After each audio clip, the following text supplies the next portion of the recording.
스바냐는 3장, 그리고 총 53절밖에 안 돼요. 그 중에 31절이 예언이에요. 그만큼 예언의 비중이 굉장히, 아니, 아마 가장 높은 것 같아요. 가장 높은 예언서, 진짜 말 그대로 예언서입니다.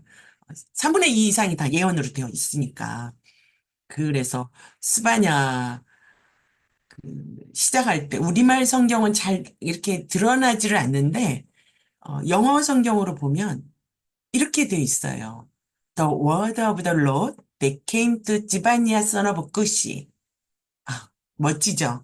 제 영어 발음이 좀 별리긴 하지만 예언서답지 않습니까? 하나님의 말씀이 구시의 아들 스바냐에게 임했다. 전형적인 예언서로는 전 손색이 없다고 생각합니다. 물론 이제 호세아, 요엘, 요나, 미가, 말라기도 다 동일한 어구로 시작합니다. 저는 예언서의 시작은 이렇게 해야 된다고 생각합니다. 너무 멋있지 않습니까? 언젠가? 아니, 오늘. The word of the Lord that came to 파주 DBS. 기대하면서 예언서를 잠깐 살펴보도록 하겠습니다. DBS 분들에게는 너무 익숙한 표죠. 그죠? 제가 할 때도 했고, 기본적으로 저는 강두원 간사님 만든 표거든요. 한눈에 들어오시죠? 예. 한눈에 들어오셔야 돼요. 예. 스바냐는 이 12권의 소예언서 중에 9번째 책이죠. 소선지서 12권이 서로 유기적인 관계를 갖고 있고 마치 한 권의 책이 돼가지고 주제와 메시지를 이렇게 전개하고 있다는 것은 모두 알고 계시죠. 이렇게 보시는 것처럼 12예언서는 교차대꾸 구조로 되어 있습니다. 그래서 12예언서의 강조는 언약의 성취, 그래서 성전에서 하나님 통치가 메시아를 통해 실현된다는 것. 그래서 교차대꾸의 그 핵심은 가운데잖아요. 그죠? 제일 가운데. 미가서죠. 미가서. 미가서가 12예언서의 핵심입니다. 그래서 미가서를 중심으로 복음이 퍼져나가고 있죠. 오늘 배울 스바냐는 아모스서하고 같이 하나님의 공의는 이루어지고 여호와의 날에 남은 자가 있을 것이다 라는 것입니다. 기억하십시오. 하나님의 공의, 여호와의 날, 남은 자. 사실 스바냐는 이 세 단어만 기억해도 저는 사실 된다고 생각합니다. 하나님의 공의, 여호와의 날, 남은 자. 예언서는 이렇게 7개 정도 시기로 나누거든요. 근데 이게 뭐 학자들마다 다 주장하는 정도가 조금씩 다르기 때문에 이 표가 정답은 아니고요. 아, 요 정도로 추정할 수 있겠구나. 이렇게 생각하시면 됩니다. 저희 이번 주 파주 베이스 화요 모임 때 그 말씀을 전하시는 목사님이 역사서를 훑으면서 어, 이 막 그 왕들의 이야기를 막 풀어가셨거든요. 네, 그때 여기 DBS 분들이 몇 분 계셨어요. 그 어렵고 복잡한 그 세계사, 막 그 왕들 이름이 막 나오고 막 헷갈리고 막 하는데, DBS 분들만 고개를 끄덕거리고 있더라고요. DBS에서 하도 듣다 보니까 알겠더라고. DBS 또 화이팅입니다. 예. 스바냐는, 예, 북이스라엘을 멸망하고, 이제 남유다 멸망을 앞둔 요 예언자들이 가장 많이 나타난 그 시기에 예언자입니다. 예언자들이 많이 나타났다? 그만큼 어렵고 혼란스럽다는 뜻입니다. 태평성세에 굳이 예언자가 나타날 이유는 없잖아요. 그죠? 스바냐는 여기 미가 이사야 선지자가 히스기야 시대에 예루살렘에 대해서 말씀을 선포한 이후에 이게 한 70여 년 거의 대략 꼭 70년은 아니고요. 대략 70여 년이 지나서 다시 유다와 예루살렘에 대해서 말씀을 선포한 첫 선지자입니다. 하나님이 70년 동안에 요 70년 동안의 침묵을 깨시고 스바냐를 통해서 유다와 예루살렘에 대해서 다시 말씀하시죠. 저는 이 표를 제가 이제 제가 그린 겁니다. 물론 저도 어디 보고 그린 거죠. 이제 제가 이거를 막 그리면서 처음에는 이걸 또 컴퓨터를 그리려니까 조금 쉽진 않은데, 약간 짜증이 나니 점점점 나중에 재밌어지고, 이게 한눈에 딱 들어오더라고요. 그래서 저는 여러분들한테 권면해 드리기를 이 표를 한번 여러분들이 이렇게 자료를 안 보고 그릴 때까지 한번 그리시면, 아마 이미 그리시는 분들도 있을 거야. 한번 그려보시면 이게 한눈에 딱 들어오거든요. 그럼 역시 DBS 한번 도전해 보시기를 권면해 드립니다. 스바냐, 하박국, 에레미야 동시대 예언자죠. 그죠? 모두 남유다 멸망을 다 예언했고요. 특별히 이제 하박국은 바벨론 멸망도 예언했고, 에레미야는 이 멸망을 목격한 선지자입니다. 그래서 눈물의 애가가 쓰여진 것입니다. 예, 저자 스바냐 보겠습니다. 스바냐. 예, 1장 1절에 너무 자세하다 못해 장황하게. 아마 예언자 중에 자신을 이렇게 장황하게 소개한 유일한 분이신 것 같아요. 근데 그럴 만한 이유가 있겠죠. 그죠? 자기 자랑하려고 한 게 아니니까. 1장 1절에 저자는 자신을 요시야 시대에 활동한 히스기야의 현손이 뭡니까? 손자의 손자, 4대 손입니다. 아마라의 증손, 3대 손, 그달의 손자, 구시의 아들 스바냐라고 소개합니다. 이 히스기야가 우리가 알고 있는 그 유명한 히스기야 왕인지는 사실 확실하진 않는데 대부분의 학자들이 히스기야 왕으로 보고 있습니다. 이 스바냐의 뜻은 짜파라고 합니다. 또 플러스 야인데 이 짜파는 감추다, 숨기다, 간직하다 그런 의미고요. 야는 여호와란 뜻입니다. 그래서 여호와에 감추어지다, 여호와께서 숨기시다, 귀하게 여기시다, 여호와께서 보호하시다 이제 이런 의미를 가진 것이 스바냐입니다. 스바냐가 태어난 시기는 가장 악한 왕 므낫세가 통치할 때였습니다. 그 어려운 시기에 태어난 아들의 이름을 아버지 구시가 스바냐로 지었습니다. 세상의 아버지들처럼 구시 역시 므낫세의 폭정 속에서 하나님께서 아들을 안전하게 숨겨주실 걸 믿고 그렇게 지었지 않았을까 생각도 하고요. 그러나 선지서의 이름은 그 예언의 내용과 굉장히 깊은 연관이 있지 않습니까? 이스라엘 백성을 향한 하나님의 마음이 보통 그 이름에 담겨 있습니다. 북쪽의 이스라엘이 아수르에게 멸망당한 뒤에 남유다 백성들은 늘 두려움과 불안에 약간 시달리고 있었습니다.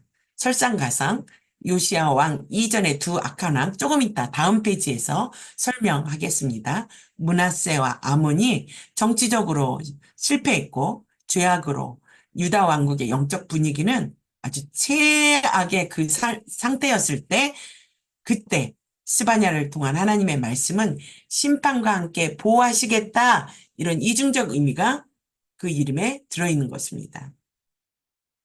선지자가 자신의 집안 배경을 4대까지 상세하게 밝힌 거 굉장히 이례적이잖아요.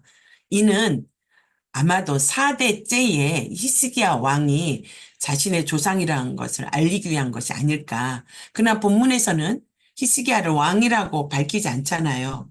아마 청중들이 선지자가 왕족이라는 것을 알고 있었기 때문이지 않을까 그렇게 봅니다.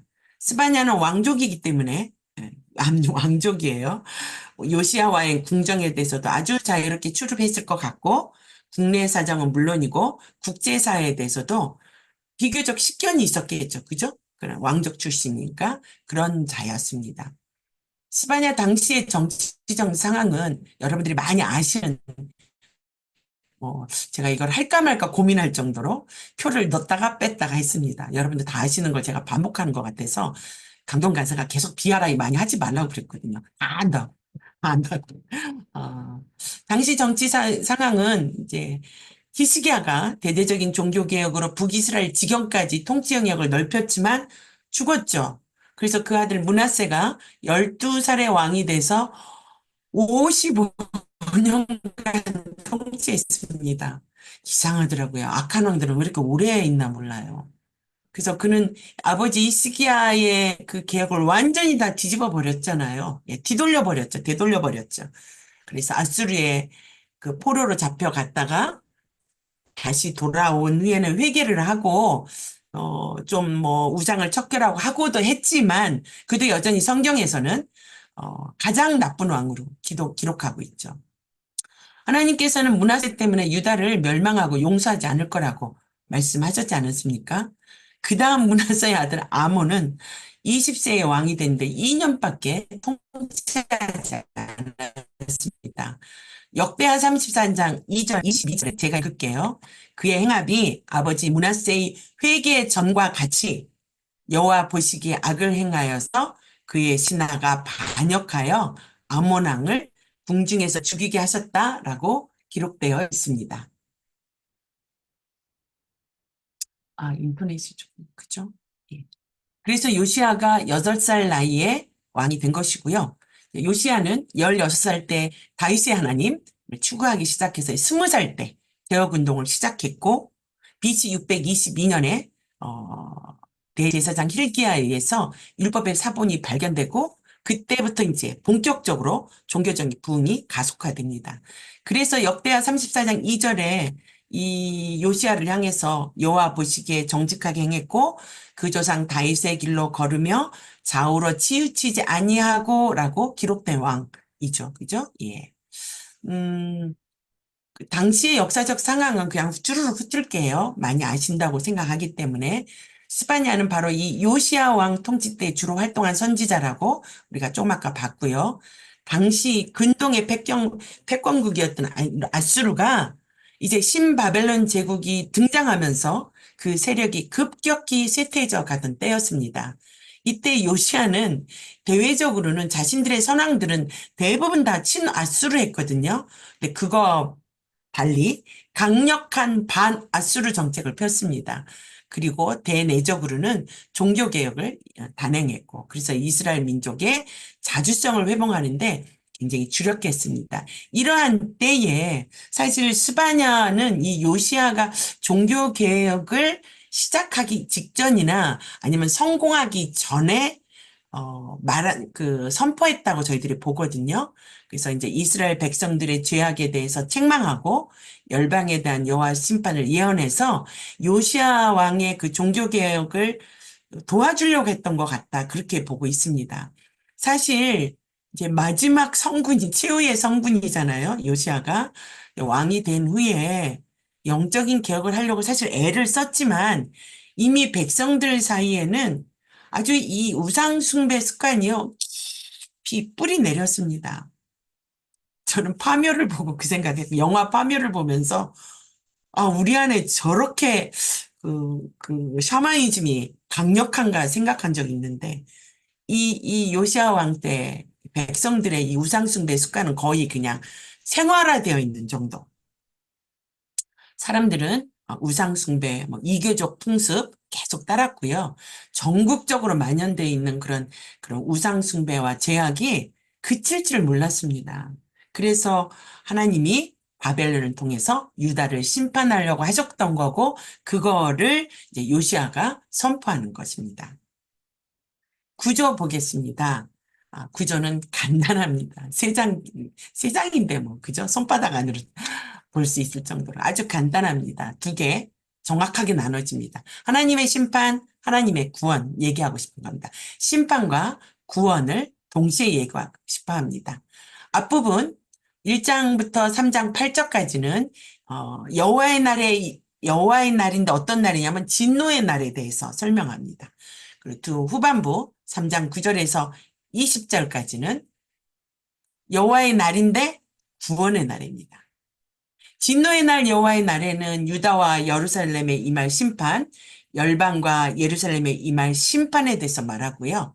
3장 후반부 구원의 날 여호와의 날엔 남은 자들을 구원하시는 하나님의 사랑을 노래합니다. 똑같은 여호와의 날인데 심판, 구원, 진노, 구원 이렇게 양면성을 드러내고 있죠. 한눈에 보이지 않습니까? 같은 날인데 같은 여호와의 날이라 부르는데 한 날은 진노의 날로 한 날은 구원의 날로 선포하고 있습니다.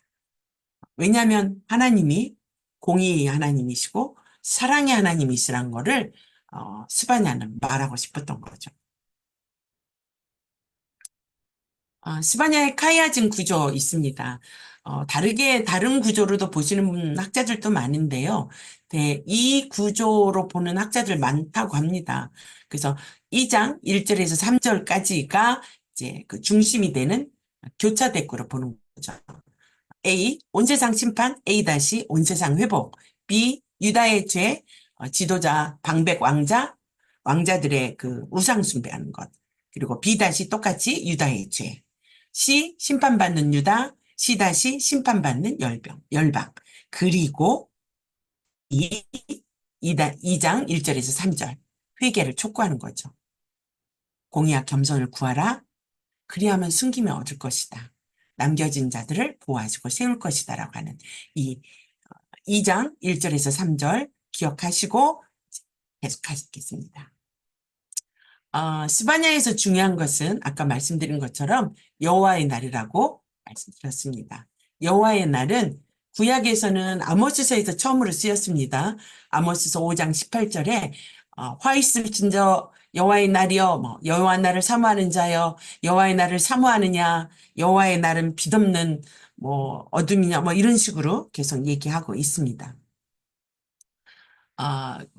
이 여호와의 날이 아모스서에서 나오는 뿐만 아니라 예언서 곳곳에서 나옵니다. 대선지서 이사야에서는 3번 나오고요. 에스겔서는 2번 나옵니다. 대선지서인데 의외로 조금 나오죠. 근데 12선지서로 들어가면요. 요엘서는 4번 나오고 아모스서는 3번, 스가랴는 1번, 저희들이 오늘 할 스바냐는 7번 나옵니다. 그래서 스바냐는 여호와의 날에 관한 책이라고 저희들이 보고 있습니다.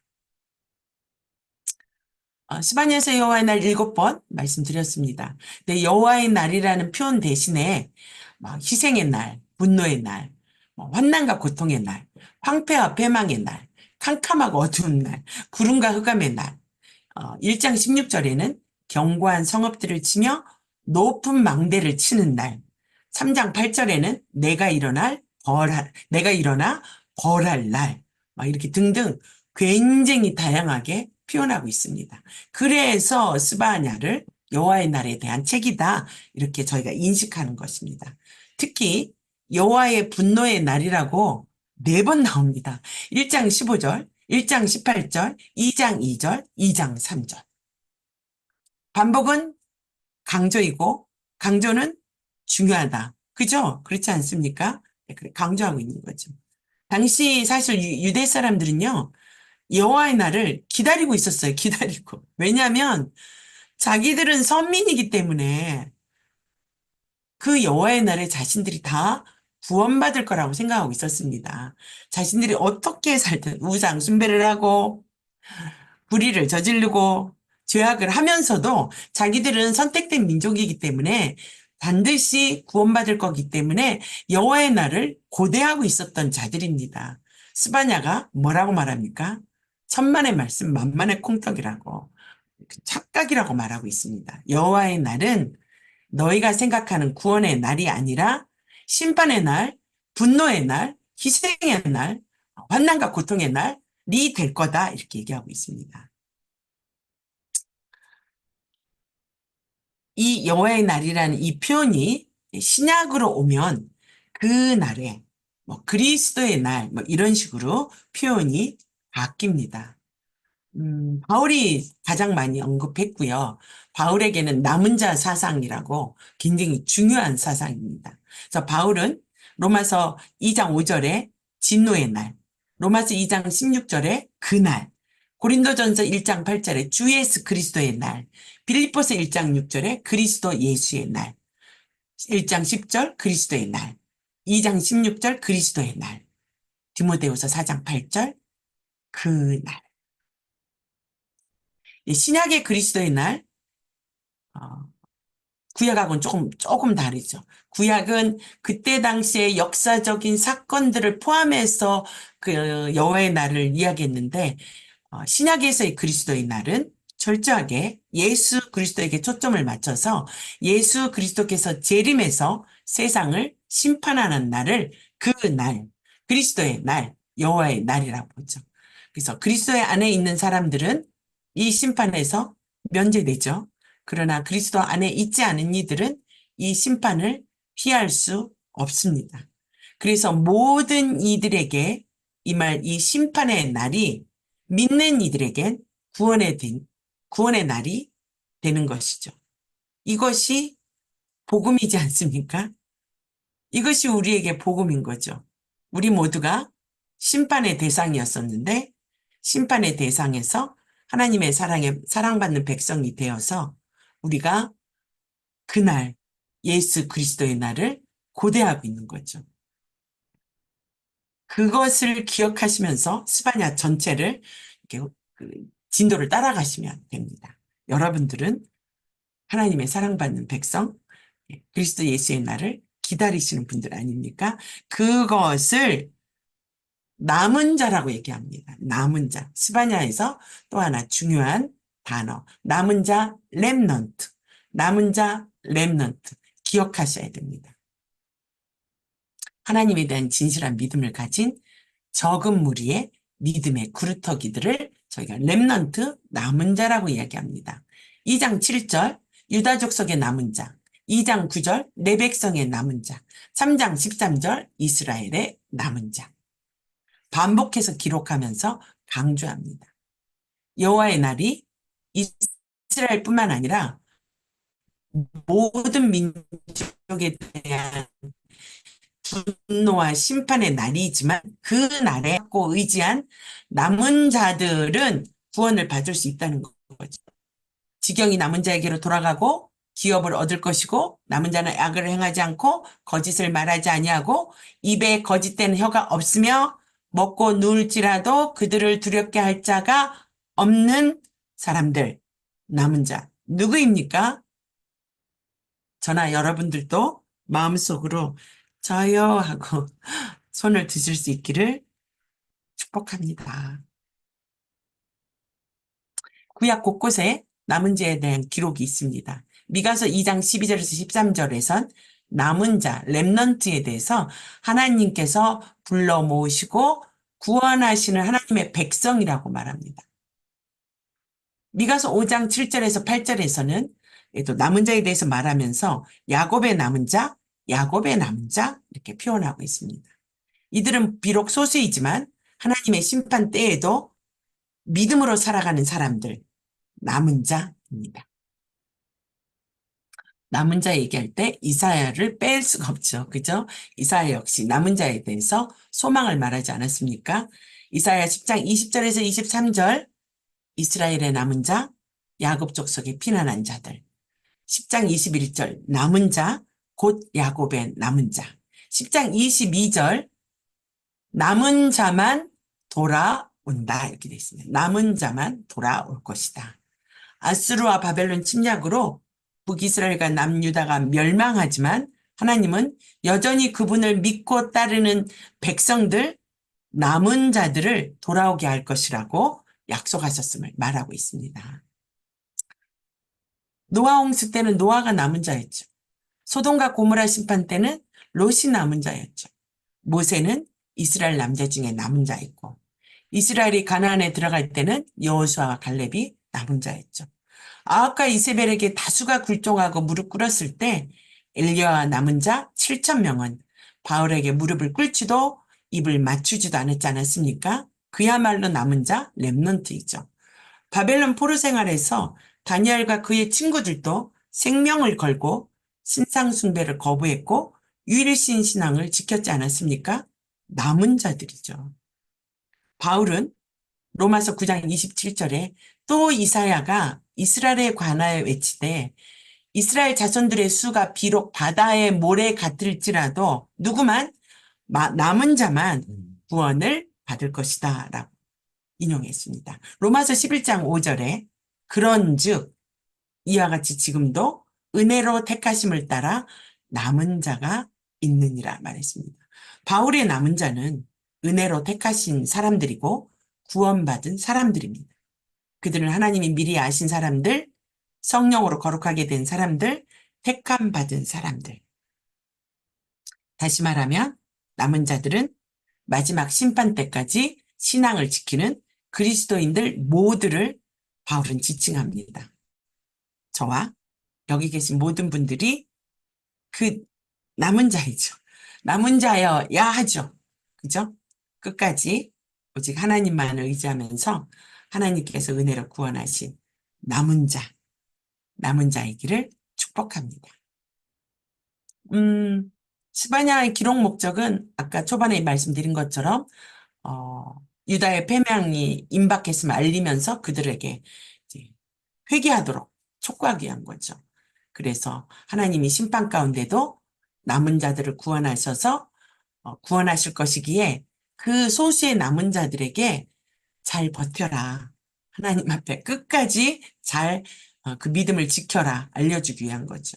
그리고 또 하나, 하나님은 유다의 하나님만이 아니라는 것, 이스라엘의 하나님만이 아니고 열방과 만물, 전 우주의 통치자인 것을 알리기 위해서 썼고요.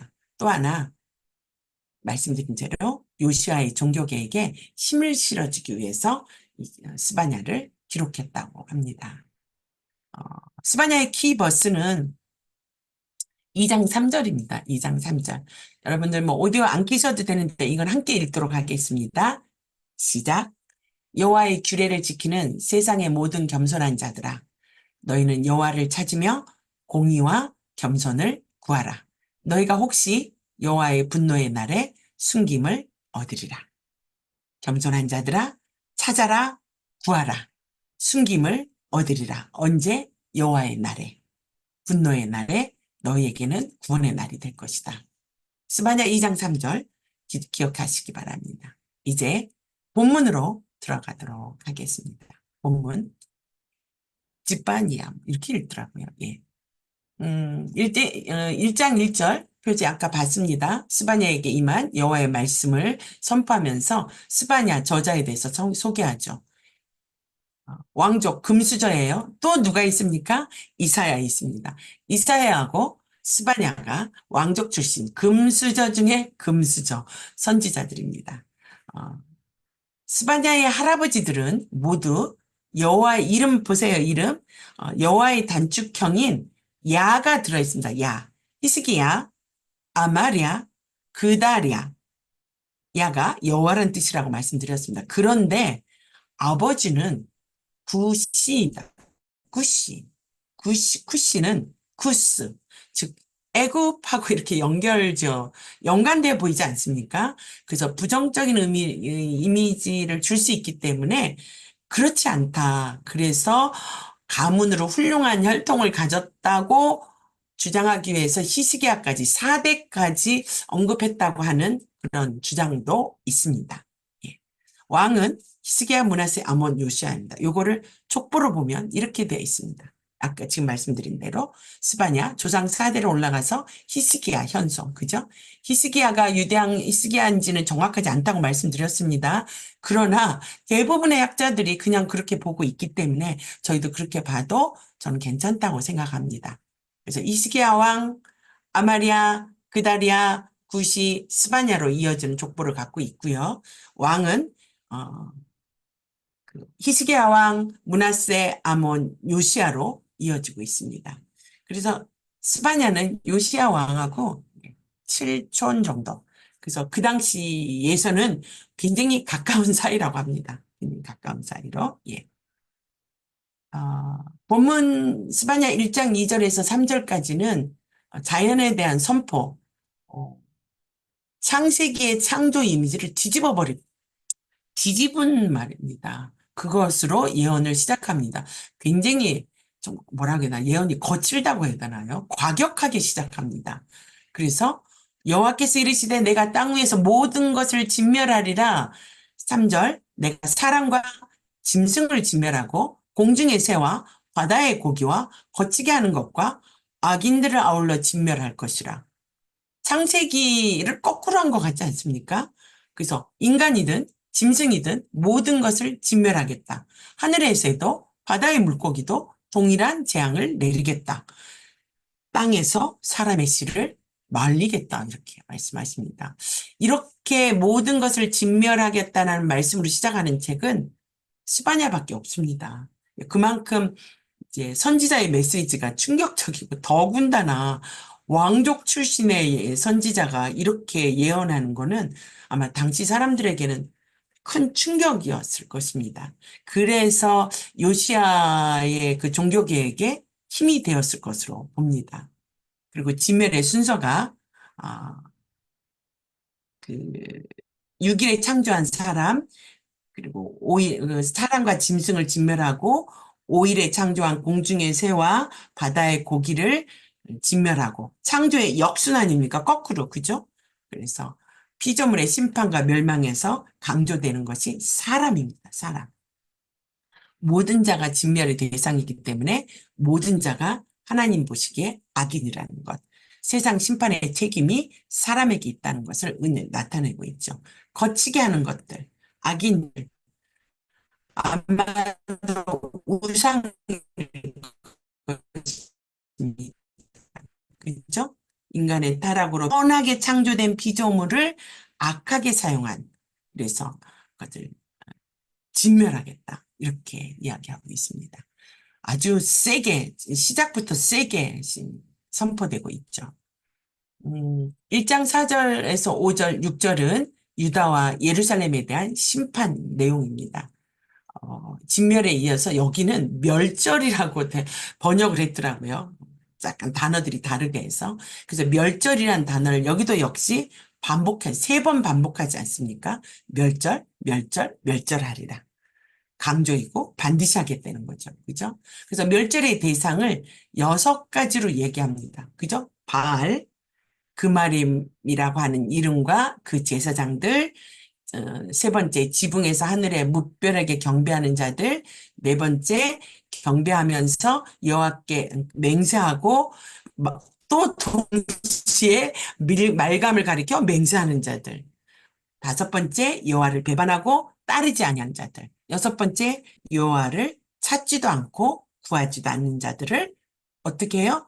멸절하시겠다고 얘기합니다. 여기서 그마림, 그마림은 유다의 왕들이 유다와 예루살렘 산당에서 이방신에게 분향하도록 임명한 제사장입니다.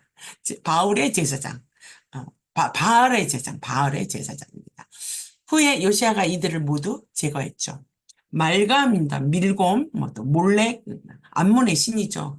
어린아이를 제물로 바치는 그런 것인데 므낫세와 아하스가 그 자신의 아들을 불태워 바쳤다고 성경에 기록되어 있습니다. 또 사비아니즘 들어보셨습니까? 사비아니즘 1월 성신을 숭배하는 그런 건데요. 동양에서는 아주 오랜 옛날부터 유행했던 건데 당시에 예루살렘 사람들은 평평한 지붕 위에서 1월 성신을 섬기느라고 모든 집이 우상을 숭배하는 장소가 되었다고 말합니다.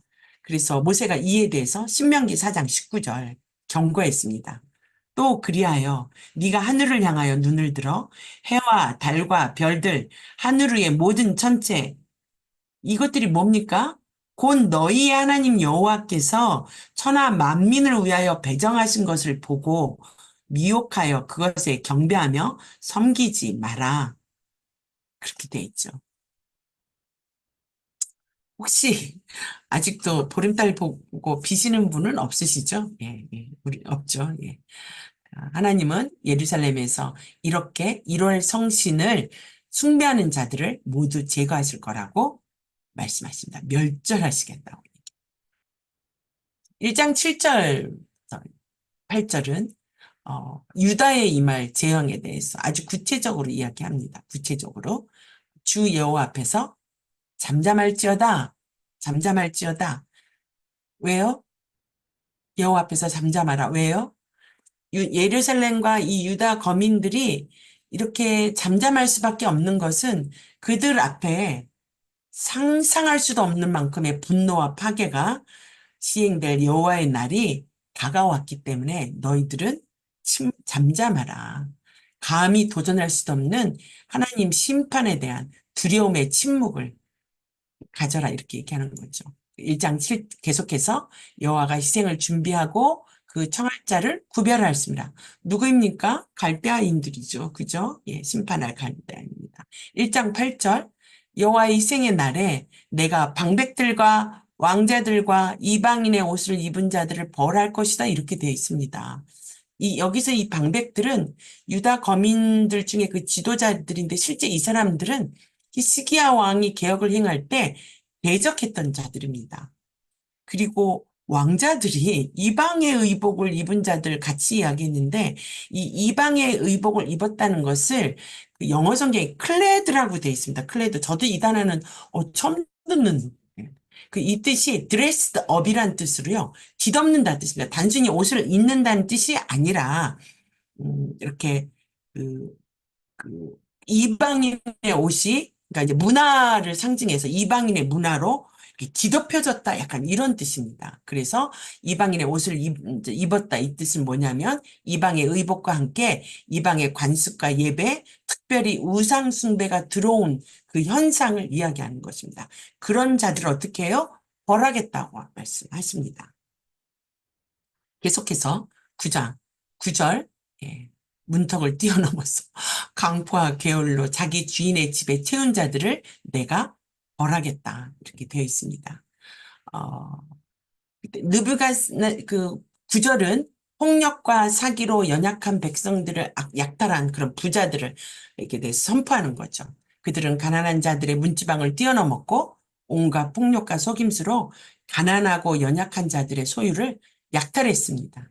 그래서 부자들의 집에는 폭력과 사기로 얻은 재물들이 가득 채웠던 거죠. 그래서 하나님은 폭력과 사기로 탈취한 재물을 쌓아놓은 부자들을 심판하시겠다 말씀하십니다.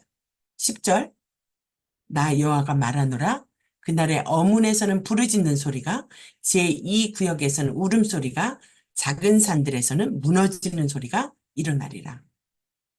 느부갓네살이 침입 때 예루살렘이 당할 고통을 이렇게 거의 보듯이 이렇게 묘사하고 있지 않습니까?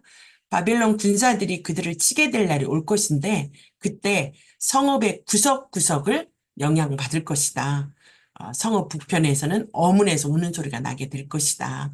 얘기하고 있습니다. 어문은 예루살렘 북쪽에 위치해 있는데 지중해에서 예루살렘으로 가장 쉽게 들어올 수 있는 관문이라고 합니다. 그래서 그 군대가 아주 침입하기 쉬운 곳이었다고 합니다. 느부갓네살도 이 문으로 예루살렘 성을 침입했다고 합니다.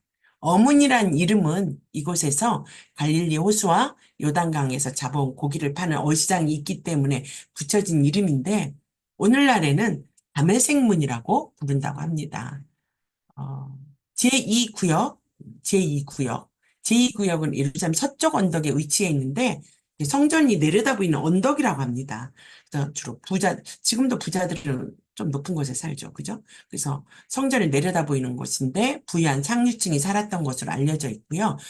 중요한 것은 여선지자 홀다, 요시야 때 발견한 율법책을 해석해줬지 않습니까? 여선지자 홀다가 그 홀다가 살던 것으로 아그라 언덕에 있던 지역인데 이런 지역들은 예루살렘 성에서 굉장히 취약 지역에서 항상 적이 공격 대상이 되어 왔다고 합니다.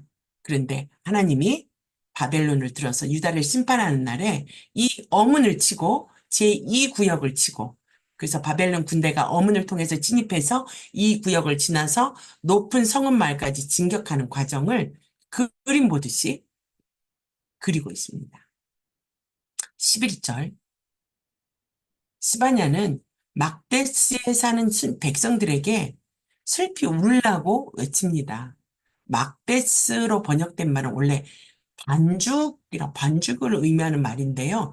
이제 절구나 사발같이 이렇게 아래로 푹 꺼진 이렇게 우묵한 곳인데 예루살렘의 저지대를 말한다면 낮은 지역을 말합니다. 당시에 유다 사람들은 이곳에서 장사했다고 합니다. 그래서 이곳은 앞서 언급된 어문과 반대되는 지역, 예루살렘 남쪽에 있는 저지대인데 상업 지역으로 이름이 난 곳인데 침략자들이 하나님의 심판이 침략 요인 북쪽은 쉽게 들어올 수 있다고 얘기하지 않았습니까? 근데 이곳은 침략로가 아닌데도 이 남쪽에까지도 예외 없이 그 심판이 이루어질 것이다라고 말하고 있는 것입니다. 여기서 가나안 백성은 가나안이나 베니게 사람들처럼 이제 장사하는 유다 장인들인데 심판날에 이곳에서 부를 축적하던 상인들도 다 망할 것이고 돈을 거래하는 자들도 모두 끊어지게 될 것이라고 얘기합니다. 부자들에게 쫄딱 망할 것이다 이렇게 얘기하는 것이죠. 예. 12절 심판은 이제 아주 사악한 간사한 그리고 하나님에게 무관심한 사람들에게도 선포됩니다. 겉은 이렇게 그럴듯한 것 같지만 사실은 그 속은 전혀 하나님에게 관심이 없는 그런 사람들에게 선포하고 있습니다. 12절 무릇 찢기같이 가라앉아서 이렇게 되어 있습니다. 무릇 찢기같이 가라앉아서 요 단어는 에레미야도 사용한 적이 있는 약간 속담처럼 쓰는 그런 표현입니다. 이렇게 찌꺼기는 포도주를 만들 때 이게 발효 과정에서 아래쪽으로 내려앉는 그런 찌기를 말하는데 이 찌기가 걸쭉하게 되었다가 점점 단단하게 굳어버린다고 합니다. 사실 저는 보지 않아서 잘 모릅니다. 그래서 찌꺼기 같이 가라앉아서 이제 이렇게 단단해진 자들, 굳어진 자들. 그래서 겉으로는 드러나게 죄를 짓진 않지만 하나님을 부인하며 속으로 이렇게 하나님이 뭐 복도 안 내리고 뭐 화도 안 내릴 거야. 뭐 약간 이렇게 말하는 그런 자들. 그래서 이제 무관심하고 나태해서 이렇게 굳어버린 자들을 표현하고 있습니다. 그래서 그들은 마음으로 하나님이 살아계시지 않는다. 겉으로는 얘기 안 하는데 속으로 살아계시지 않는다고 얘기하는데 그들을 하나님이 어떻게 한다고요? 등불을 켜들고 물건을 찾는 사람들처럼 찾아내겠다고. 즉 은밀하게 죄를 짓는 사람들을 하나님은 어떻게 하겠다고요? 하나님도 그렇게 뒤지겠다는 등불로 찾아내실 거라고 말씀하십니다.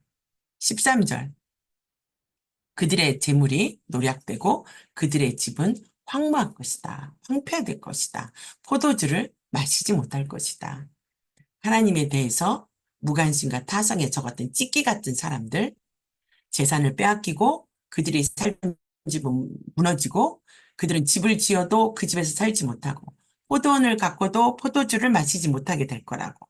그래서 자신들이 받았던 그 축복이 하나님과 아무런 상관이 없다고 뭐 하나님은 뭐 복도 뭐 화도 안 내리시잖아 이렇게 생각했던 그들이 여호와의 날에 하나님의 심판으로 인해서 그들의 재물, 그들의 집 그리고 포도원까지 모두 잃어버리게 될 거라고 예언합니다. 스바냐서 제가 말씀드렸죠. 여호와의 날을 강조하고 있다고. 1장 초반에 1장 7절, 1장 8절 여호와의 날 가까워졌다. 여호와의 희생의 날 이렇게 얘기했었지 않았습니까? 근데 다시 이 14절에서 다시 여호와의 날에 대해서 가까워졌다고 빠르다고 이야기합니다. 1장 14절 여호와의 큰 날이 가깝도다 가깝고도 심히 빠르도다. 여호와의 큰 날이라는 표현은 요엘서에 나옵니다. 요엘서는 2장 11절에 여호와의 날이 크고 심히 두렵도다 이렇게 묘사했지 않습니까? 여호와의 날에 이 말 하나님의 심판이 굉장히 크다, 굉장히 강할 거다 이렇게 뜻하는 것입니다. 근데 이 엄한 하나님의 심판이 멀리 있지 않다는 거죠. 굉장히 가까이 와 있다는 것입니다. 그래서 그날 용사가 거기서 심히 슬피 운다 이렇게 얘기합니다. 여호와의 날에 용사가 애곡합니다. 크게 울부짖습니다. 왜냐하면 그날은 6가지로 설명합니다. 분노의 날, 두 번째 환난과 고통의 날, 세 번째 황폐와 패망의 날, 네 번째 캄캄하고 어두운 날, 다섯 번째 구름과 흑암의 날, 여섯 번째 나팔을 불어 경고하는 날 이렇게 되어 있습니다. 반복하고 있죠. 반복은 강조는 중요한 거죠. 예. 그래서 1장 15절 16절 분노의 날, 구름과 흑암의 날, 여기서 구름과 흑암의 날 하나님의 임재를 나타내는 거죠. 출애굽기나 신명기에 나오지 않습니까? 여호와는 정하신 날에 나타나셔서 분노하시고 진노하실 것이다. 나타나신다. 구름과 흑암의 날로 표현하고 있습니다. 16절에 나팔을 불어 경고한다. 견고한 성읍을 친다. 높은 망대를 친다. 전쟁터 같지 않습니까? 스바냐는 전쟁터를 상기시키는 경고용 나팔, 나팔, 견고한 성읍, 높은 망대, 이런 것들을 전부 다 여호와 나라고 연관시켜서 하나님의 심판이 마치 전쟁과 같이 매우 심할 것을 이야기하고 있습니다. 나팔을 불어서 경고하면서 달려오는 적을 묘사하고 예루살렘을 공격하기 위해서 달려오는 적들이 바벨론 군대이지만 사실 궁극적으로는 하나님이 예루살렘 백성을 향해서 전투를 벌이시는 거죠. 스바냐는 1장 처음에 이제 심판 대상을 설명할 때 지면에서라고 말했지 않았습니까? 온 세상 사람들과 생물들이 심판의 대상이 될 거를 3절에 강조했었는데 이제 1장을 마무리하면서 다시금 심판의 대상을 온 세상으로 확대합니다. 유다에서 온 세상 사람으로 확대합니다. 그래서 하나님의 심판이 여호와께 범죄한 모든 사람에게 향할 것이다. 강조합니다. 여호와께서 A-B 보십시오. 그죠? A 사람들에게 고난을 내려 맹인같이 되게 할 것이다. 여기서 고난을 내린다는 와허사란 단어인데요. 이게 대적들이 쳐들어와서 성을 포위하고 압박하는 데 사용되는 단어. 신명기 28장 52절에 보면 네 모든 성읍을 에워싸고 와허사. 성읍에서 너를 에워싸리니 와허사 이렇게 썼던 단어입니다. 그리고 하나님은 맹인같이 행하게 할 것이다. 하나님의 심판이 유다 백성들을 앞을 보지 못하는 맹인으로 만들겠다고. 선천적으로 앞을 보지 못하는 분들보다 중도에 실명한 분들이 더 힘들다고 전 들었거든요. 하나님께서 당신의 백성들을 그렇게 만들겠다고 말씀하십니다. 그리고 A 다시 그들의 피는 쏟아져서 티끌같이 되고 살은 분토가 될 거라. 여호와의 날에 유다 거민에 내리는 하나님의 심판이 이렇게 막 무시무시한 거죠. 그죠? 피는 무슨 막 그런 영화 막 보는 것 같아. 약간 범죄도시 같은 그런 느낌가 들죠. 그리고 나서 가운데 피. 왜 그렇다고요? 왜 고난을 내려서 맹인같이 행하고 왜 그들의 피가 쏟아지고 살이 분토같이 된다고요? B. 이는 그들이 나 여호와께 범죄하였기 때문이다. 이는 그들이 나 여호와께 범죄하였기 때문이다. 그들의 범죄는 아까 1장 4절에서 6절까지 우상숭배, 여호와를 찾지 않는 것이라고 이미 언급했습니다. 1장 18절도 A, B, A-구조로 볼 수 있습니다. 이 구조에 비춰서 보면은 A, 백성들은 은금으로도 구원받을 수 없고요. A- 한 사람도 구원받을 수 없고요. B, 바로 여호와의 질투의 불 때문에 아무도 구원받을 수 없다 이렇게 되어 있습니다. 즉 여호와의 질투의 불은 모든 것을 소멸시키고 아무것도 안 남긴다, 멸절한다, 삼킬 거다 뭐 이런 표현 쓰지 않습니까? 질투의 불에 삼켜지리니 모든 주민을 멸절하되 놀랍게 멸절할 것이다. 여기서 질투란 단어는 우리가 막 무엇을 막 갖기 위해서 욕심부리는 그런 뜻이 아니고 하나님께서 언약 백성에게 마땅히 받아야 될 하나님이 특별한 은혜로 특별한 언약으로 맺은 그 언약 백성들에게 마땅히 받아야 될 그 사랑, 마땅히 받아야 될 존경의 마음을 받지 않을 때 하나님은 진노하거나 징벌하신다. 그거를 이제 질투라고 합니다. 이 질투의 불이라는 단어는 구약 성경에서 4번 나옵니다. 여기 스바냐 1장 18절, 3장 8절, 그리고 신명기 4장 24절. 네 하나님 여호와는 소멸하는 분이시요 질투하는 하나님이시라. 시편 79편 5절. 여호와여 어느 때까지이니까 영원히 노하시리이까 주의 질투가 불붙듯 하시겠나이까 이렇게 나옵니다. 질투의 불에 삼켜지는 이유, 여호와가 이 땅 모든 주민들 멸절하는 이유, 멸절하기로 결심하신 이유, 왜 그러셔야 됩니까? 이미 얘기했던 1장 17절 그들이 여호와께 범죄하였기 때문이라. 다시 한번 반복하면 무엇이 범죄입니까? 우상숭배입니다. 이제 1장 이렇게 마치도록 하겠습니다. 2장, 집반이야, 2장. 예.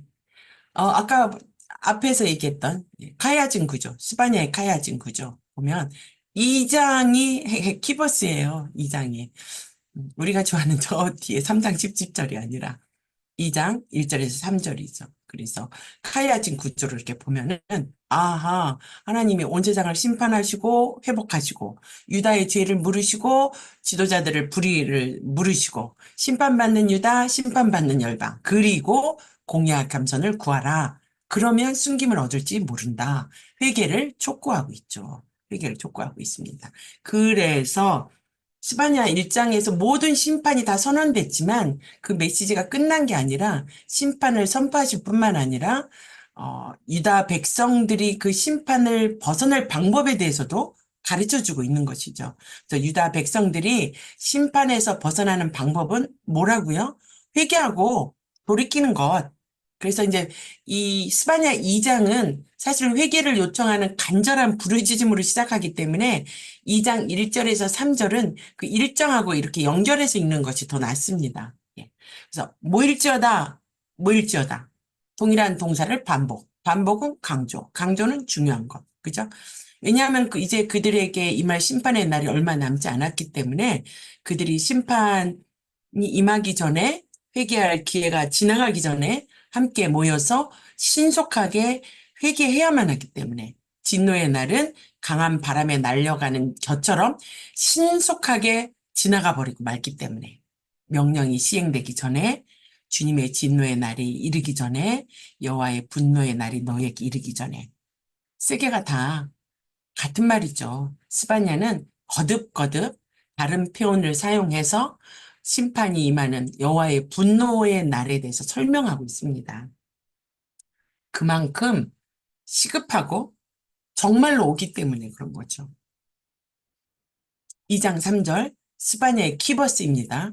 모든 백성들이 다 주님을 거역한 건 아니죠. 유다 백성 중에 비록 소수이긴 하지만 여전히 주님의 명령을 따르면서 살아가는 겸손한 사람들, 남은 자들, 그들은 여호와의 규례를 지키는 세상의 모든 겸손한 자들, 그렇게 칭하면서 그들을 향해서 계속해서 주님을 찾고 구하라고 권면합니다. 그러면서 그들이 혹시 여호와의 분노의 날에 숨김을 얻을 수 있을 것이다. 스바냐의 이름 뜻 찌바야, 여호와께서 숨기신다. 이 메시지와 깊은 관계가 있지 않습니까? 후에 느부갓네살은 유대를 점령했을 때 가난한 자들을 포도원 지기와 농부로 남겨두었고요. 하나님은 바벨론에서도 에스겔이나 다니엘 같은 경건한 성도들 숨겨주었습니다. 그동안 하나님을 거역했던 유대 백성들이 함께 모여 회개해야 하고 하나님을 떠나지 않은 백성들은 계속해서 하나님 뜻을 행해야죠. 이것이 곧 이 말 하나님의 심판에서 피할 수 있는 유일한 길인 것입니다. 이제 심판의 대상이 유다에서 주변 도국으로 갑니다. 먼저 서쪽에 있는 블레셋 땅 거론합니다. 블레셋의 대표적인 도시들은 파멸될 것이다. 가사는 버림을 받고 아스글론은 폐허가 되고 아스돗은 대낮에도 텅 빈 도시가 될 겁니다. 팔레스타인에서 대낮은 어, 가장 뜨거운 시간이라서 자주 수면 시간입니다. 그럼에도 아스도는 그런 시간에 예상치 못했던 그 시간, 다 자고 있는 그 시간에 대낮에 적의 침입을 받고 멸망할 거다. 에고론 역시 대적에게 뿌리채 뽑힐 것입니다. 그래서 하나님의 진노가 폭풍처럼 유다 백성들을 휩쓸고 지나가는데 그때 다른 불의한 나라들도 역시 심판한다. 하나님은 자기 백성의 죄를 징계하는 것 동시에 이렇게 자기 백성을 괴롭히는 나라들도 처벌하실 것이다. 하나님은 이스라엘만의 하나님이 아니시다. 온 열방의 하나님이시다. 이걸 나타내고 있습니다. 해병 거민 그렛 족속에게 화 있을진저. 그래서 이 그렛 족속은요, 그렛 거민은 유럽 쪽 섬의 그레데 섬에 이주해서 블레셋 사람들이 된 한 족속을 가리킨다고 하는데 에레미야나 아모스서에도 언급되어 있는 사람들입니다. 그들은 해변 지역에 거했는데요. 블레셋 사람의 땅 가나아나 이렇게 돼 있지 않습니까? 블레셋 사람의 땅 가나아나. 그래서 이 가나안을 장사꾼으로 번역한다고 합니다. 그래서 블레셋 사람의 땅 장사꾼들아, 여호와의 말씀이 너희를 칠 것이다. 블레셋 지경은 블레셋의 존재가 사라질 것이고 유다 족속의 남은 자가 차지하게 될 것이다. 이렇게 될 수 있는 것은 하나님 여호와가 유다 족속의 남은 자들을 보살펴서 그들의 사로잡힘을 돌이킬 것이다. 이런 뜻입니다. 그래서 본 2장 5절에서 블레셋을 가나안이라고 지칭한 것은 블레셋이 이렇게 가나안 끝에 위치하고 있기 때문만은 아니고요. 원래 가나안이라는 이름이 평평한 해변 지역에 속한 이게 낮은 땅이라는 의미를 가지고 있다고 합니다. 그래서 그 해변 지역에 거주하는 그렛 사람들을 언급할 때 그렇게 표현을 쓴다고 합니다. 2장 6절 해변이 초장이 됩니다. 움막과 양떼의 우리가 생깁니다. 블레셋이 하나님의 심판을 받게 되면 황무하게 돼서 파괴된 상태를 얘기하는 건데 사람들이 모여서 살아가던 그 해변이 파괴돼서 목자와 양떼들 거주지로 변화된다는 거죠. 그래서 하나님 심판을 받아서 황폐하게 돼서 더 이상 사람들이 거주할 수 없게 되고 양떼들의 먹이인 잡초만 가득하게 된다. 이제 이걸 그린 거고요. 2장 7절 후반부에 유다족 속의 남은 자들에게 돌아갈 거다. 그 지경은 유다족 속의 남은 자에게 돌아갈 거다. 블레셋 사람들이 살았다가 하나님 심판을 받아 양떼들과 목자들의 거주지가 되었던 그 해변이 유다 백성, 그 중에 누구? 남은 자들에게 돌아갈 거다. 그래서 그들을 보살펴서 사로잡힘을 돌이키게 할 것이다. 이렇게 연결시키죠. 그죠? 하나님은 파멸당한 블레셋이 이전에 차지했던 해변을 누구에게? 유다족 속의 남은 자에게 줄 것이라고 약속합니다. 이제 이스라엘 서쪽 지역에 이어서 동쪽에 있는 모압과 암몬을 심판에 대한 이야기입니다. 내가 모압의 비방과 암몬 조상 자손이 조롱하는 말을 들어 누굴 조롱합니까? 이스라엘을 조롱했죠.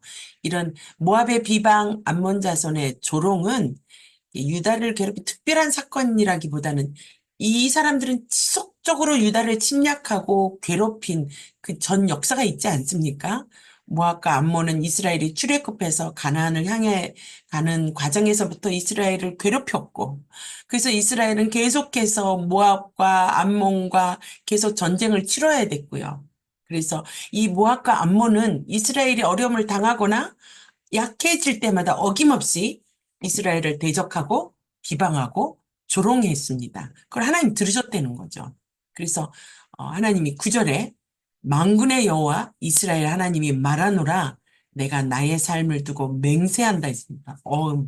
엄마 무시하지 않습니까? 하나님께서 모압과 암몬에게 내릴 심판이 반드시 확실히 꼭 될 거라는 것을 하나님이 당신의 삶을 두고 맹세한다고 표현하고 있습니다.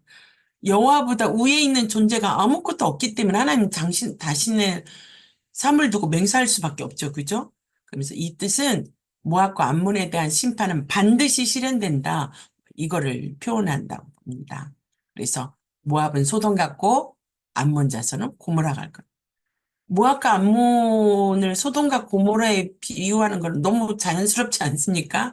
모압과 암몬 자손의 기원이 바로 소돔과 고모라 성이 파괴될 때 롯과 그의 딸들 관계에서 비롯됐으니까요. 그죠? 진짜 이상하지만. 그래서 이런 모압과 암몬 자손의 기원을 알고 있는 사람들이 이 소돔과 고모라 성처럼 모압과 암몬이 파괴될 거란 걸 그 예언을 들었을 때 그 정도가 어떠한지를 이 사람들은 상상할 수 있는 거죠. 정말 소돔과 고모라 성이 전멸되듯이 그렇게 되겠구나 이렇게 되는 거죠. 찔레가 나며 소금구덩이가 되어 영원히 황폐하리니 남은 백성이 그것을 기업으로 얻을 것이라. 찔레와 소금 구덩이.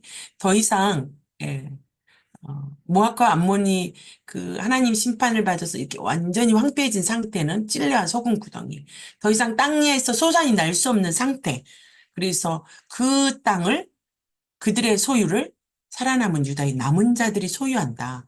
남은 자들이 온전히 회복되어서 자신들을 괴롭혔던 모압과 암몬 자손들의 땅과 소유를 차지하게 될 거다. 이렇게 얘기하고 있습니다. 그래서 이 8장에서 10절까지 이걸 표를 이렇게 간단하게 정리하면 심판의 이유는 뭐라고요? 교만입니다. 모압과 암몬의 교만. 유다를 비방하고 조롱했던 교만. 그러니까 B는 뭡니까? 하나님이 개입하시죠. 심판할 거다. 예언하죠. 예언했는데 C 어떻게 됩니까? 결과적으로 그들은 전멸하고 유다가 회복되죠. 남은 백성이 기업을 얻을 것이다. 뭐 이렇게 정리할 수 있습니다. 예. 그리고 이제 2장 11절에는 이 스바냐의 독특한 예. 되게 일반적으로 열방에 대한 예언은요. 심판만 선포합니다. 심판받을 것이야. 근데 스바냐는 심판에 이어서 열방의 회복을 말씀하고 있습니다. 2장 11절 이방의 모든 해변 사람들이 각각 자기 처소에서 여호와께 경배하리라. 열방이 하나님께 경배한다는 거죠. 여호와가 그들에게 두렵게 돼서 세상의 모든 신을 쇠약하게 하리니 즉 유다를 대적했던 주변 국가들이 있지 않습니까? 블레셋, 모압과 암몬, 구스, 아수르 이런 그 이들의 파괴와 멸망은 결국 뭐가 파괴되냐면 그들이 섬기던 신들이 사라지는 거죠. 그들은 우상이기 때문에 섬기던 사람들이 사라지면 우상이 사라지는 거죠. 그래서 그들은 하나님이 자신들을 파멸할 때 자기들이 섬기던 신이 여호와의 심판에서 자기들을 구출할 수 없겠구나. 그래서 결국 열방 사람들도 자신들이 섬기던 우상을 버리고 만군의 여호와이신 하나님께로 돌아올 거다. 11절에. 세상의 모든 신을 하나님이 쇠약하게 하면 그들은 더 이상 그 신들이 자신들을 구할 수 없다는 걸 알고 하나님께로 돌아올 것이다. 이렇게 얘기하고 있습니다. 하나님의 심판이 징계 자체가 문쪽에 있는 것이 아니라 악을 제거하고 혼란을 정도하고 섬기던 우상들을 제거하는 것이란 거죠. 우상들을 제거하는 것이죠. 이로 인해서 열방이 하나님이 유일하시고 진실하신 하나님이라는 걸 깨닫게 된다는 거죠. 그래서 각자 자기 처소에서 여호와 하나님을 섬기게 될 것이다. 그래서 스바냐는 세상 모든 나라가 회심하고 하나님을 섬기게 될 때가 올 것이라고 예언하고 있는데 이 예언이 말라기 1장 11절에도 동일하게 나옵니다. 만군의 여호와가 이르노라 해 뜨는 곳에서부터 해 지는 곳까지 이방 민족 중에서 내 이름이 크게 될 것이라. 각처에서 내 이름을 위하여 분향하며 깨끗한 제물을 드리리니 이는 내 이름이 이방 민족 중에서 크게 될 것임이니라. 아멘, 할렐루야. 선교사님들 화이팅! 이런 거죠. 그죠? 지금까지 스바냐가 유다의 동편, 서편 심판을 예고했는데 이제 그는 이제 남쪽과 북쪽에 있는 나라, 즉 구스와 아수르로 이제 눈을 돌리고 예언하고 있습니다. 구스는 나일강 상류 지역입니다. 그 에디오피아 지역이기 때문에 이스라엘이 보기에는 남쪽 끝이죠. 남쪽 끝이죠. 그래서 이들 역시 하나님 칼에 죽임을 당할 것인데 이 예언은 느부갓네살이 애굽을 정복함으로 인해서 성취되었습니다. 그래서 여기서 언급된 구스, 즉 에디오피아는 애굽을 포함한 지역을 향한 예언입니다. 그리고 스바냐는 이제 구스를 지나서 어디로 갑니까? 올라가죠. 북쪽에 있는 아수르로 향하고 있습니다. 북쪽은 어떻게 되나요? 하나님이 북쪽을 향해서 어떻게 한다고요? 손을 펴서 아수르를 멸하고 니느웨를 황폐케 하는. 니느웨는 당시 제가 지난번 요나스 할 때 했는데 역사적으로 최강의 국가인 아수르 수도입니다. 이 옆에 나와 있지 않습니까? 그림. 니느웨의 관계 시설은 절대로 물이 마르지 않을 정도로 완벽한 시설이었습니다. 그런데 하나님이 손을 펴서 아수르를, 수도 니느웨를 사막처럼 만들겠다고, 그렇게 메마르겠다고 합니다. 안 믿었을 것 같아요. 이걸 어떻게 해요? 사시사철 물이 철철철인데. 14절, 여기 당하라는 표현은요, 성경에서 주로 이게 황량한 걸 나타내는 표현으로 많이 쓰이는 겁니다. 근데 결국 이 니느웨가 어떻게 된다고 표현하고 있습니까? 짐승들이 때로 눕는다. 방아 고슴도치가 기둥 꼭대기에 깃들인다. 뭡니까? 야생동물만 산다는 거죠. 도저히 사람이 걸 수 없이 야생동물들이 가득 찰 정도로 어떻게 된다? 완전히 파멸될 것이다. 백항목으로 지은 그 화려한 백항목으로 지은 것들이 어떻게 돼요? 벗겨질 것이다. 더 이상 화려함은 찾아볼 수도 없다. 여러분, 아수르인들은, 죄송합니다. 아수르인들은 100년 전부터 블레셋 땅을 차지하고 유다를 지배하지 않았습니까? 그리고 아수르의 수도 니누에는 아까 보신 것처럼 막 관계시설 어마어마한, 그래서 온 세상에 막 자랑하고 뽐내던, 그래서 니누의 성이 세상에서 가장 안전한 곳이라고 자랑했던 사람들이고요. 그래서 자기들을 이 세상에서 자기들 같은 사람이 없다. 우리가 가장 안전하다. 자만하고 교만하고 뽐내고 했습니다. 그래서 스스로 마음속으로 나 외에는 다른 이가 없다. 나 외에는 다른 이가 없다. 그렇게 하던, 그래서 스스로 자기들이 하나님이 된 거냐 우쭐거리던 사람들입니다. 극도로 교만했던 이들에게 어떻게 해요? 재앙이 내려진다는 거죠. 교만으로 인해서 바벨론이 어떻게 됩니까? 가장 비참한 상태, 짐승이 사는 곳으로 변하게 될 거란 거죠. 니니에는 612년 바벨론 침공으로 함락됐죠. 그래서 이제 이 연이 그 침략됐을 때 사람들이 이러는 거예요. 깜짝 놀래서. 어떻게 이렇게 황폐해서 들짐승들이 엎드리는 곳이 됐지? 와, 지나가는 자마다 고소하게 고소하다 비웃으면서 손을 흔든다고, 손을 절레절레 흔든다고 이렇게 말합니다. 스바냐는 이 멸망의 메시지를 마치 전쟁에서 패한 적들이 부르는 것과 같은 풍자로 노래를 하고 있습니다. 이렇게 유다를 둘러싼 전 열방 국가들, 그러니까 전 열방의 상징입니다. 지금 이거는. 그래서 유다를 둘러싼 나라들을 하나님이 그 교만한 나라들을 다 멸절시킬 것이다, 파괴할 것이다 라고 2장이 마무리되고 있습니다. 스바냐 3장입니다. 스바냐 3장은 다시 예루살렘 심판으로 돌아옵니다. 그리고 열방을 심판하고 열방을 구원하고 마지막으로 예루살렘을 구원하는 것으로 마칩니다. 그럼 우리는 끝납니다. 심판, 구원. 결국은 구원 얘기를 하고 싶은 거죠, 스바냐는. 예, 보겠습니다. 3장입니다.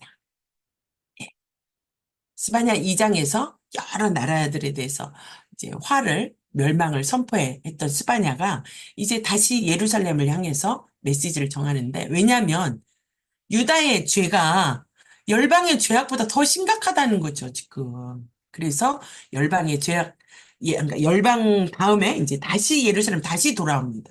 그러면서 예루살렘 죄악에 대해서 3장 1절 보세요. 세 가지 수식어를, 폐역, 더러운 것, 포악 이렇게 표현합니다. 그래서 폐역하고 더럽고 포악한 그 성읍 어디요? 예루살렘 성 얘기하는 것입니다. 그래서 폐역하고는 하나님 뜻에 반역한 자들 얘기하는 거고, 더러운 것은 제사장들이 이교도를 숭배한 것 같은 걸 얘기하고요. 그리고 포악은 이들은 가난한 자들이나 과부들이나 고아들을 무시하고 함부로 대하고 그들의 재산을 갈취해서 자기들 채웠다고 그러지 않았습니까? 그래서 예루살렘은 하나님의 특별한 언약 백성이어서 하나님의 많은 사랑과 특권을 받은 백성이지만 그만큼 또 신앙과 순종이 요구되었음에도 불구하고 온갖 제약으로 가득 차 있었던 거죠. 이게 3장 3절 지도자들도 마찬가지라는 거죠. 방백들을 부르짖는 사자라고, 으르렁거리는 사자라고 되어 있습니다. 여러분, 사자는요, 배고플 때만 으르렁거린대요. 자신들의 백성을 돌보는 일에는 관심이 없고, 양떼를 잡아먹는 일만 관심이 있는 그런, 그래서 이 재판관들이 어떠냐면요. 먹이를 모조리 먹어치워서 아침에 먹을 것까지 남겨두지 않는 뭐 같다고요? 저녁 이리 때 같대요. 저녁 이리 때들. 그래서 배고픈 짐승들이 먹이를 남겨두지 않고 다 먹어치우는 것처럼 이 불의한 재물을 축적하기 위해서 이 재판장들은 재판을 불이하게 한다는 거죠. 굳게 한다는 거죠. 그리고 나서 그들은 그들이 할 수 있는 방법을 모두 동원해서 백성들을 착취하는데 예언자들이 교만하고 경솔하고 간사한 사람이란 거죠. 예언자들이.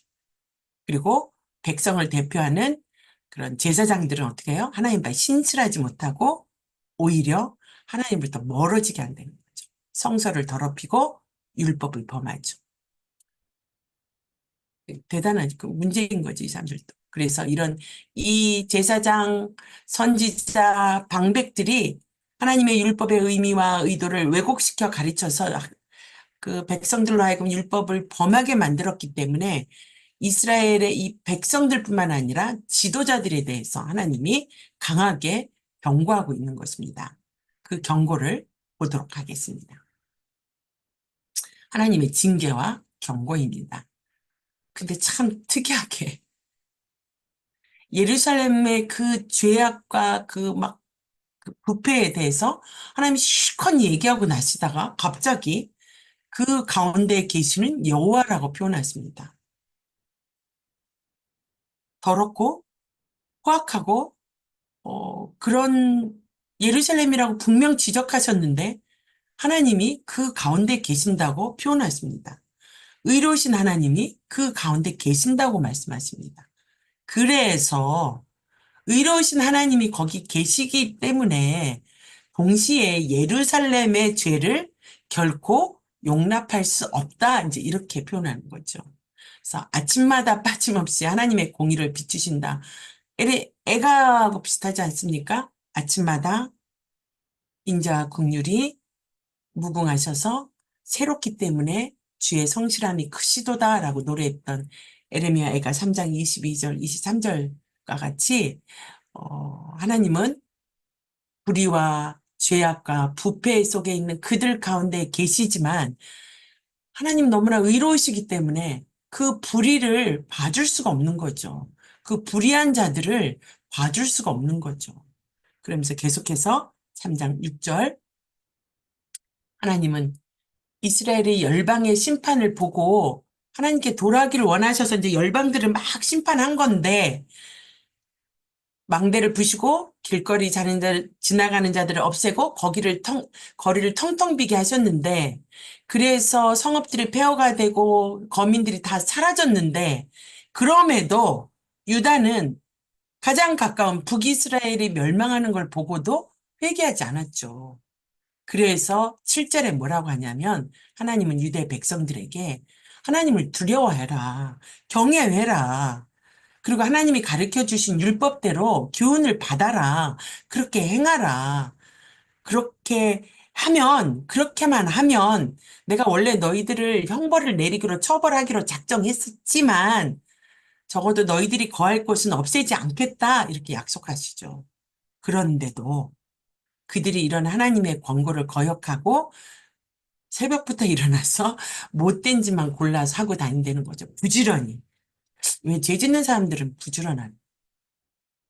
유다는 주변 국가들의 멸망을 보면서 교훈을 받아야 되는데 그렇지 못했다는 것을 이야기하고 있습니다. 다시 열국으로 갑니다. 이제 예루살렘 얘기하고 다시 열국에 대한 심판을 이야기합니다. 예루살렘에게 임하는 하나님의 심판이 하나님이 이렇게 계속 권고하고 막 이렇게 권면함에도 불구하고 지속적으로 악을 즐기고 행하고 그런 예루살렘의 부패, 그런 죄악 때문에 일어났다고 하나님 말씀하시는 거죠. 내가 일어나 벌할 날까지 너희는 나를 기다려라. 기다려라. 내가 뜻을 정하고 나의 분노와 모든 진노를 쏟으려고 여러 나라를 소집하며 왕국들을 모으리라. 온 땅이 나의 질주의 불에 소멸되리라. 뜻을 정하고 뭡니까? 하나님이 작정하셨다는 거죠. 그래서 그 심판은 열국들을 통해서 여러 나라를 소집하고 열국들이 이제 이스라엘을 공격하는 거죠. 그래서 하나님이 그 열국들을 통해서 이스라엘을 벌하게 심판할 것에 대해서 말씀하시죠. 온 땅이 나의 질투의 불에 소멸되리라. 아까 1장에서도 말씀하셨던 질투의 불이죠. 그죠? 3장 8절 온 땅이 나의 질투의 불에, 1장 18절 온 땅이 여호와의 질투의 불에. 그래서 하나님은 하나님 자신이 얼마나 죄를 싫어하고 죄에 대해서 분노하는가를 온 땅이 알도록 하기 위해서 소멸될 것이라고 심판을 예언하십니다. 그러자 이제 열국들의 회개에 대해서 이야기합니다. 아멘, 할렐루야죠. 그죠? 3장 9절과 10절은 열국들이 회개합니다. 그때는 뭡니까? 심판 이후에 되죠. 심판하고 나서 심판 이후에 열방들이 회개하는 것에 대해서 말씀하십니다. 그때 내가 여러 백성, 그러니까 열방들이 입술을 깨끗게 해서 그들이 다 여호와의 이름을 부른다 이렇게 되어 있습니다. 열방의 입술, 하나님보다 우상을 찾았고 찬양했던 그 부정한 입술들이 어떻게 된다고요? 깨끗하게 된다는 거죠. 뭘 통해서? 하나님 심판을 통해서 그들의 부정한 입술들이 정결케 되고 그리고 일심으로 나를 섬기게 된다 이렇게 얘기합니다. 일심으로 나를 섬길 것이다. 그래서 이 일심으로 나를 섬기다는 거에 대해서 어, 여러 번역본에서 재밌게 썼는데요. 그 일심으로 그 한 가지로 일심으로가 쇠켐 에하드라는 헤브리어로 이렇게 한 어깨를 맞대고 이렇게 이제 영화 같은 데 보면 그런 거 있지 않습니까? 그 짐꾼들이 이렇게 어깨를 맞대고 같이 짐을 지는 것. 그래서 합심해서 하나님께 순종하는 걸 뜻하는 것을 이렇게 쇠켐 에하드 일심으로 이렇게 표현했다고 합니다. 그래서 실제 어떤 번역본에는 어깨를 맞대고 나에게 순종한다 이렇게 번역한 데도 있습니다. 그래서 이들이 10절 보면은 내게 구하는 백성들, 이제 에디오피아 강 건너편에 있던 하나님을 섬기던 유대인들이 이제 어떻게 된다고요? 내가 흩은 자의 딸이 구스강 건너편에서부터 예물을 가지고 와서 내게 바칠지라 본국으로 돌아온다는 거죠. 하나님을 섬기던 유대인들이 이제 본국으로 돌아오는 거죠.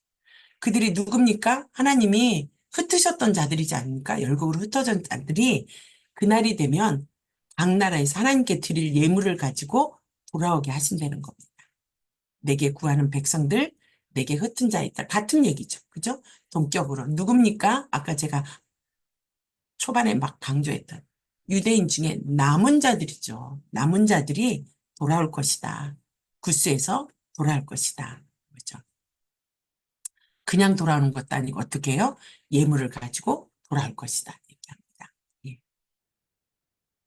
이제 스바냐가 정결해지고 회복되어서 자기 땅에서 기뻐하는 이스라엘 백성들의 상태를 묘사하는 겁니다. 3장 11절에서 13절 이스라엘의 남은 자들이 어떻게 되는지에 대해서 하나님이 말씀하십니다. 3장 11절 그날에 네가 내게 범죄한 모든 행위로 말미암아 수치를 당하지 아니할 것은 그때 내가 네 가운데서 교만하여 자랑하는 자들을 cut off, remove, 제거해서 네가 나의 성산에서 다시는 교만하지 않게 할 것임이라. 하나님께서 그들을 회복하시는 날, 그들은 과거에 자신들이 하나님을 거역했던 일들을 부끄러워하지 않아도 된다고 말합니다. 왜냐하면 하나님께서 그들로부터 신실하지 못하고 경건하지 못한 자들은 제거하시겠다고. 그래서 교만하고 자랑을 일삼던 자들은 제거하고 다시는 거룩한 산에서 거만하지 못하게 하실 거라고 얘기합니다. 12절에 남은 자들은 교만한 자들이 아니라 누구입니까? 누가 남은 자들입니까? 공고하고 가난한 백성들이 남은 자들입니다. 내가 공고하고 가난한 백성을 네 가운데 남겨두리라. 공고하고 가난한 백성. 그죠? 마태복음 5장 3절. 심령이 가난한 자. 복이 있나니 천국이 그들의 것임이라. 이렇게 이야기하죠. 그래서 12절 후반에 뭐라고 합니까? 그들이 여호와의 이름을 의탁해서 보호를 받을지라. 공고하고 가난한 백성들, 유다의 남은 자들. 그들은 여호와의 이름을 의탁하는 자고 여호와를 신뢰하는 자고 의지하는 자고 그들은 여호와의 보호를 받는 자들이다. 돼 있죠. 3장 13절 이스라엘의 남은 자들 어떤 자라고 얘기합니까? 악을 행하지도 않고 거짓을 말하지도 않고 입에 거짓된 혀도 없고 먹고 누울지라도 그들을 두렵게 할 자가 없다 이렇게 얘기합니다. 음. 하나님의 성에서 잘 먹고 편히 쉴 것이며 아무도 그들을 위협하지 못할 것이다. 여기서 먹고 누울지라도 네, 히브리어로 이레우 웨라베추라고 하는데요. 이게 목축 용어라고 합니다. 그래서 이게 먹고란 게 이제 풀을 뜯어먹는 것을 의미하는데 즉 하나님이 유다의 남은 자들의 목자가 돼서 그들을 안전하고 평화롭게 보호하시고 공급하실 거란 그런 뜻이랍니다. 그래서 아무런 위협도 받지 않고 하나님이 보호하시니까 하나님이 허락하신 풍성한 축복을 누릴 것이다. 하나님 백성의 평화를 누리게 될 것이다. 이제 13절까지. 그리고 드디어 회복의 영광과 기쁨을 노래합니다. 시온에 따라 노래할지어다. 이스라엘아 기쁘게 부를지어다. 예루살렘 따라 전심으로 기뻐하며 즐거워할지어다. 시온의 딸, 이스라엘아, 그리고 예루살렘 딸, 다 동격이죠. 누굽니까? 이스라엘의 남은 자들을 말합니다. 스바냐는 회복의 날에, 여호와의 날에 참여한 백성들에게 뭐라고 얘기합니까? 노래해라! 즐겁게 외치라! 이렇게 얘기합니다. 그들은 하나님이 주신 축복 때문에 노래하고 즐겁게 외치고 마음껏 기뻐하게 될 것이라고. 왜 그렇게 기쁘게 외쳐야 됩니까? 15절 세 가지로 얘기합니다. 왜냐하면 여호와가 너의 형벌을 제했기 때문에 더 이상 하나님이 너희들에 대한 심판을 거두고 너희들의 죄악을 모두 사했기 때문에 그래서 너희들은 더 이상 슬퍼하지 말고 기뻐하라 이렇게 얘기합니다. 남은 자들은 교만한 자들이 아니고 공고하고 가난한 자들이기 때문에 그 마음이 청결한 자들이기 때문에 하나님이 더 이상 심판이 없을 것이다. 너희 형벌을 지하여 줬다 이렇게 합니다. 두 번째, 너희 원수를 쫓아냈다. 너희 원수는 하나님이 이스라엘을 심판할 때 사용하셨던 도구죠. 그죠?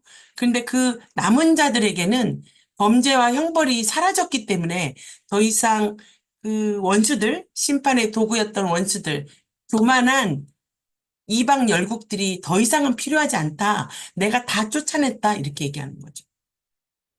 그렇기에 두려워하지 않아도 된다는 거죠. 세 번째, 이스라엘 왕 여호와가 너희 중에 있으니 이스라엘 왕 여호와가 너희 중에 있으니 두려워하지 말라는 거죠. 여호와는 아까 목축용어 썼다고 목자라고 그죠?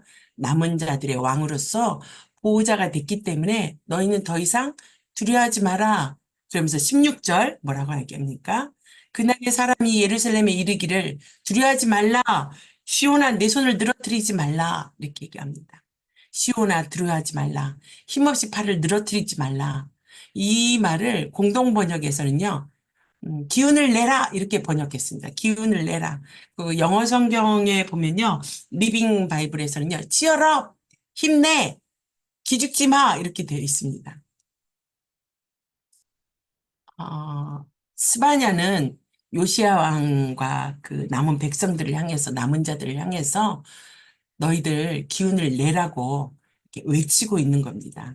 사실 망해가고 있는 나라에서 이제 이스라엘 백성도 지도자도 요시야 왕도 이렇게 기가 죽어 있었는데 이제 스바냐가 이렇게 희망적인 메시지를 전해줘서 아마 그들은 이 스바냐의 이런 예언을 듣고 힘을 내지 않았을까요? 그래서 다시 도끼를 가지고 우상의 신당들을 부수고 성경 말씀을 읽기 시작하고 기도하기 시작하지 않았을까 생각합니다. 그래서 그전에는 절망했고 낙심했고 하나님 사랑에 대해서 의심했고 회의했고 그리고 그랬던 자들이 이제 스바냐가 하나님이 너희들에게 이렇게 하실 거다라는 그 사랑이 선포되자 이제 서로서로 격려하는 거죠. 힘내라. 치열업. 하나님이 당신과 함께 하십니다. 하나님이 당신을 사랑하십니다. 우리 서로 축복하듯이 그렇게 하는 거죠. 이 음성이 사실은 지금 우리들에게도 저는 동일하게 필요하고 동일하게 적용돼야 된다고 생각합니다. 나라의 상황 걱정되고 나의 상황도 뜻대로 잘 안 풀어지고 오랜 기도 제목은 포기하고 싶어지고 내가 믿는 자로서의 정체성과 자긍심이 자꾸 쓰려지려고 할 때 스바냐 선지자가 말씀하시죠. 남은 자들아, 사랑하는 자들아, 위축되지 말아라. 손을 늘어뜨리지 말아라. 힘내, 소망을 가져라. 왜? 전능자 여호와께서 너희 가운데 계신다. 3장 17절. 우리가 좋아하는, 그죠? 3장 17절. 너희 하나님 여호와가 너 가운데 계신다. 그는 전능자다.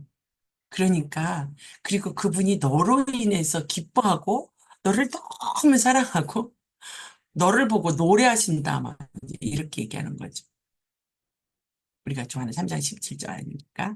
칼빈은 이 잠잠히 사랑한다 이런 거를 해석하기를 남편이 아내를 향해서 부드럽게 안아주는 사랑 뭐 이렇게 표현했다고 합니다.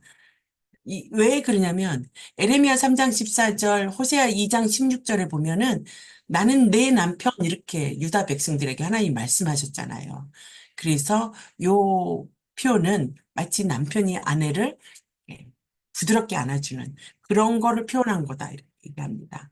그래서 하나님이 이제 자기 아내가 된 그 유다 교회를 향해서 부드럽게 사랑하고 품에 안으시고 사랑하고 마음껏 기뻐서 즐거이 부르고 기뻐하실 거라는 그런 얘기죠. 보기만 해도 이건 기분 좋아요. 이 말씀은. 그죠? 아마 많은 분들에게도 많은 분들도 그러시겠지만 저에게도 이 말씀은 아주 특별한 말씀. 아주 롱롱 어거 벌써 25년이 됐네요. 제가 이제 예수전도단 BDTS 훈련을 받을 때 저는 굉장히 겉은 멀쩡했어요. 뭐 사람들이 부러워도 했고.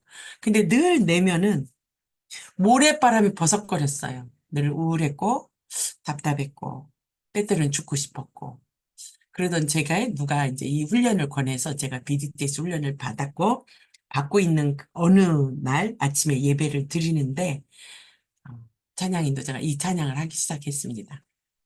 너희 하나님 여호와가 너희 가운데 계시니 이 찬양을 부르는데 이야말로 저는 어, 막 몇만 볼트 전기가 이 머리끝에서 이렇게 타고 내려가서 발끝으로 막 쫙 내려가는 듯한 느낌? 막 머리 정수리에서 발끝까지 전기가 이게 찌르르가 아니었어요. 찌르르가 아니었어요. 쫙 내려가는 그런 관통하는 그런 느낌이었는데 굉장히 많이 울었던 기억이 사실은 지금도 지금 25년이나 됐는데도 이거 얘기할 때는 찌릿찌릿합니다. 제가 너무 고아처럼 고아 같은 느낌으로 제가 살아왔었고 그랬던 제가 마치 진짜 부모를 만난 느낌, 뭐, 약간 그런 거였어요.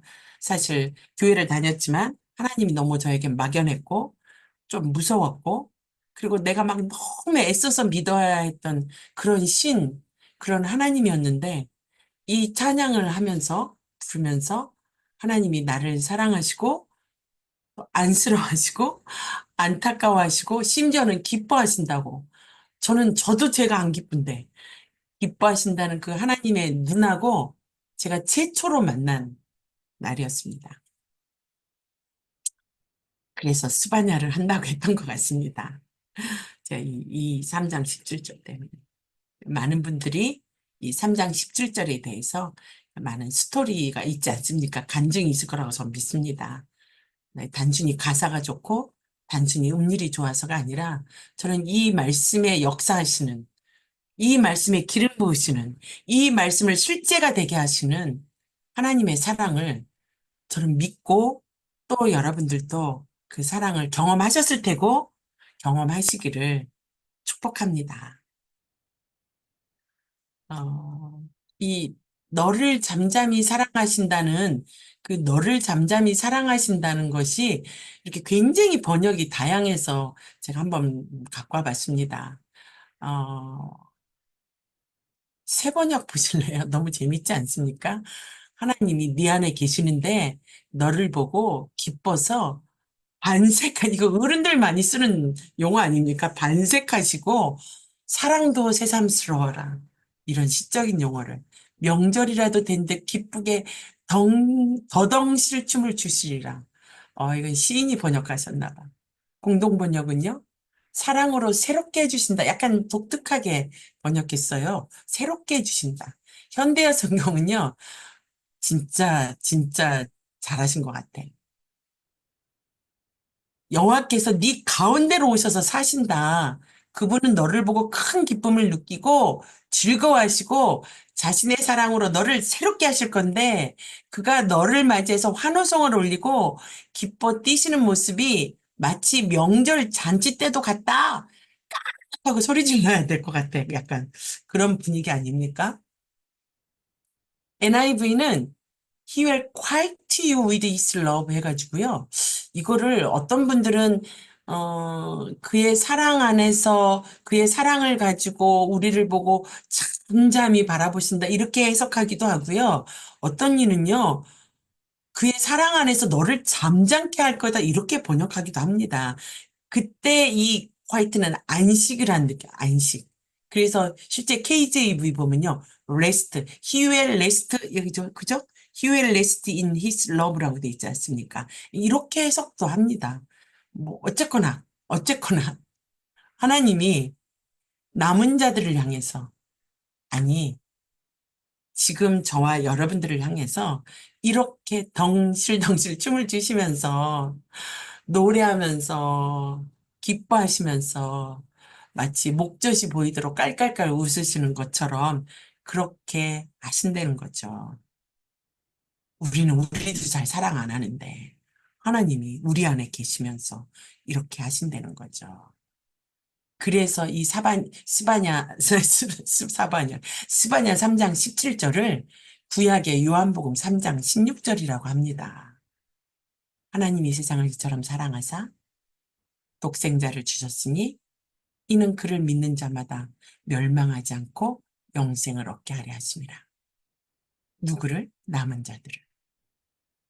스바냐 3장 17절에 남은 자들을 향해서 하나님이 이렇게 노래하고 이렇게 춤추고 이렇게 기뻐하셨던 것.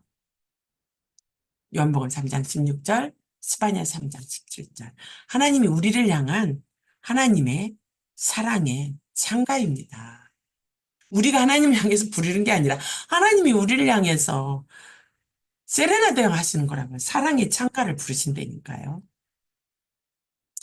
잠시 하나님이 부르시는 사랑의 창가 젖어보세요.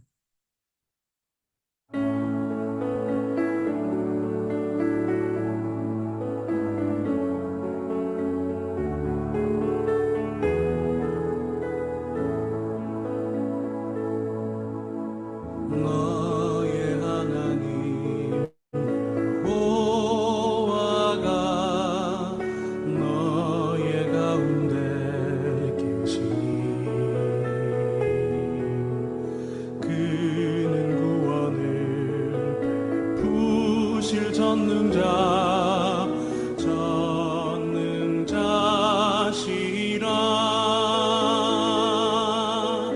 그가 너로 인하여 기쁨을 이기지 못하시며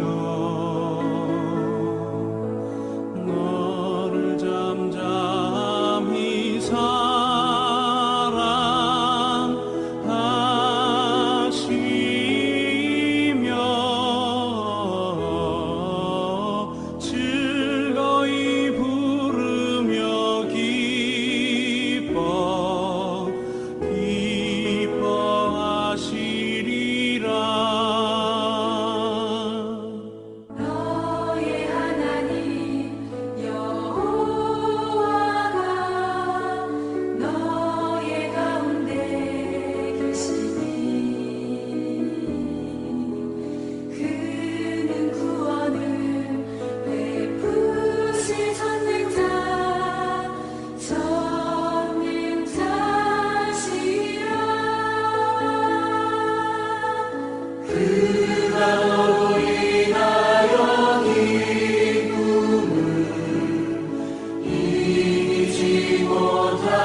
너로 인하여 기쁨을 이기지 못하시며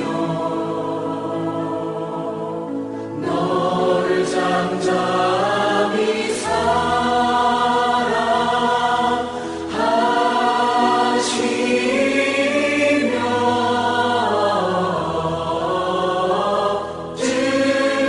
즐거이 부르며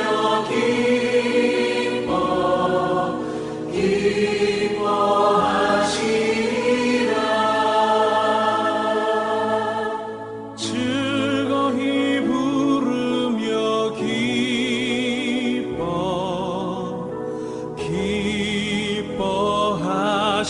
기뻐하시리라. 저 들으셨습니까? 저 들으셔야 되는데. 그리고 서로서로를 향해서 사실은 축복해야 되는데. 네, 이제 마무리하도록 하겠습니다. 어, 이스라엘이 이제 어, 내가 절기로 말미암아 근심하는 자들을 모으리니 그들은 내게 속한 자들아 그들에게 지어진 짐이 치욕이 되었느니라. 이스라엘이 하나님 앞에서 범죄해가지고 이방 열국의 침략을 받아서 당했잖아요. 그래서 이스라엘이 당하게 된 그 경멸과 수치가 사실 남은 자들에게는 애통함이죠. 무거운 짐이죠. 그죠? 그래서 이방 열국으로 흩어졌던 그 남은 자들이 절기가 되어도 사실은 그들이 예배를 드릴 수가 없었기 때문에 늘 근심하고 안타까워 했었습니다. 그래서 이제 하나님이 그 포로의 땅에서 절기마다 예배를 드리지 못해서 근심하고 있던 자들을 모아서 마음껏 예배할 수 있는 곳으로 돌아오게 할 것이다. 이렇게 말씀하고 있는 겁니다. 3장 19절 그때에 무슨 때입니까? 하나님의 심판의 때, 남은 자들을 구원하는 때, 내가 너를 괴롭게 하는 자들을 다 보라고, 너를 괴롭게 하는 자, 원수들이죠. 15절에 나와서 아까 원수들. 하나님이 이제는 지속적으로 이스라엘을 괴롭혔던 모든 이방 열국들을 심판하시기로 결정했죠. 그래서 저는 자들을 구원하고 쫓겨난 자들을 모으고 온 세상에서 수욕받는 자들로 칭찬과 명성을 얻게 하리라. 여러분, 구원을 얻은 남은 자들의 모습이 어떠냐면요. 저는 자, 쫓겨난 자, 온 세상에서 수욕받는 자입니다. 그들의 모습이 저렇다는 거죠. 남은 자들은 고난받은 자들입니다. 그래서 그 고난을 통과한 그 사람들을 하나님이 이제는 회복시키고 그 이상의 무엇을 칭찬과 명성을 얻게 할 것이다. 야호, 할렐루야. 마지막입니다. 3장 20절은 앞에 18, 19절은 반복입니다. 반복. 반복은 강조. 강조는 중요한 것. 내가 그때 너희를 이끌고 그때 너희를 모을지라. 이끌고 모을지라.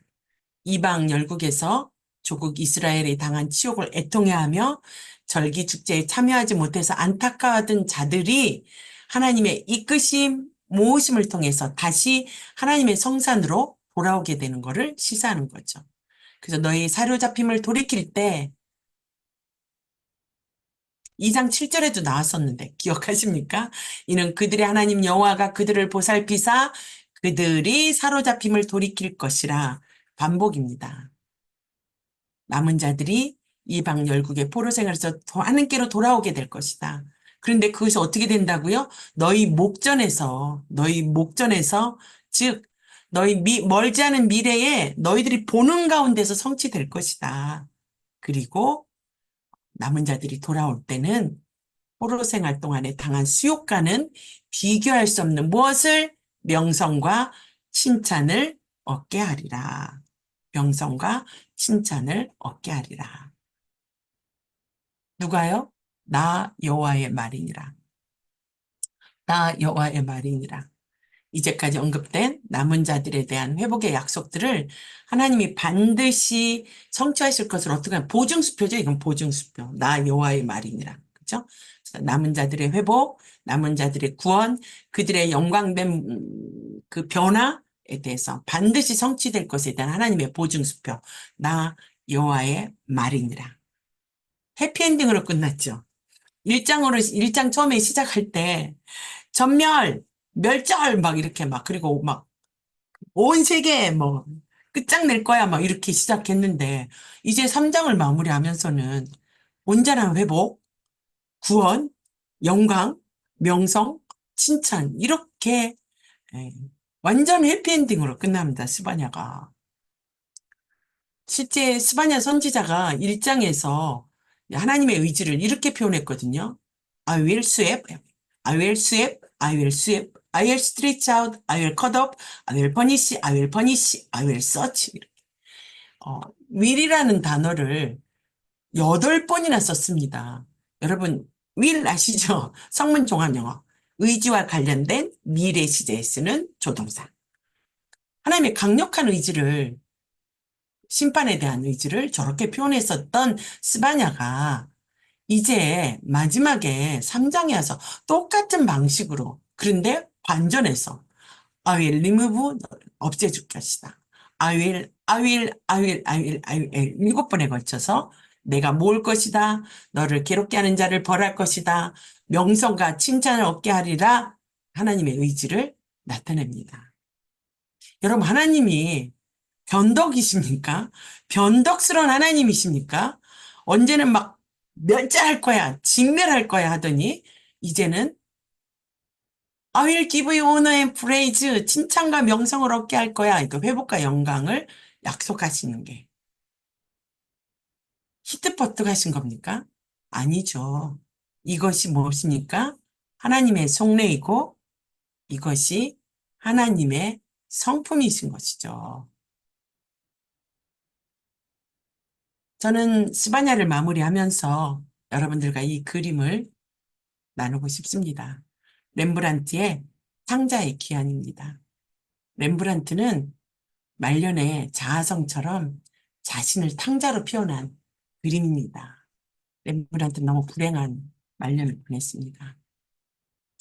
렘브란트 그림의 특징은 화면을 대부분 어둡게 칠한 다음에 자기가 나타내고자 하는 그 인물들이나 그런 것들을 밝게 처리하죠. 그래서 빛의 대가라고 말하죠. 그래서 명암을 이용해서 자신이 강조하고 싶은 것을 표현하는 그를 이른바 렘브란트 조명이라고 얘기합니다.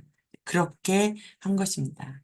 이 그림에 렘브란트가 강조한 것이 여러 곳이 있는데 저는 손을 여러분들과 많이 보셨고 많이 들으셨던 그림입니다. 그죠? 목사님들도 많이 설교하시고 이 그림을 가지고 아버지 손을 가만히 들여다보면 양손이 서로 다르습니다.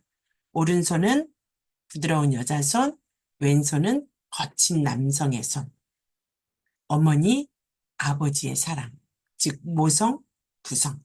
강인함을 나타내는 왼손, 다정함을 드러내는 오른손. 용서와 회복의 하나님, 정의와 공의의 하나님 나타냅니다. 이것을 어느 목사님이 저는 겸손한 두려움이 회복돼야 된다라고 표현하신 걸 들었습니다. 우리에게 하나님을 향한 겸손한 두려움이 회복돼야 한다고. 그저 두려워하고 하나님이 부담스럽고 늘 겁먹고 위축되고 그래서 결국은 그런 사람들은 종교적이 돼. 종교주의가 됩니다. 종교주의자가 되죠. 그들의 신앙은 종교가 돼버립니다. 반대로 난 당연히 구원받았으니까 라는 믿음으로 근데 사실은 그게 믿음이 아니라 자기 신념인데 이 땅에서의 삶을 무책임하게 살아가는 그래서 마치 친밀함을 핑계로 하나님 앞에서 함부로 하는 마치 할아버지 수염을 잡아당기는 버릇없는 손자처럼 하나님 앞에서 함부로 살아가는 자들이 있습니다. 둘 다 안 되겠죠. 그죠? 그래서 우리에게 회복되어야 될 겸손한 두려움은 하나님을 불안이 없는 두려움으로, 불안하지 않는 두려움으로, 죄와 악을 지나치지 않으시는 하나님의 공의에 대해서 경외심을 가져야죠.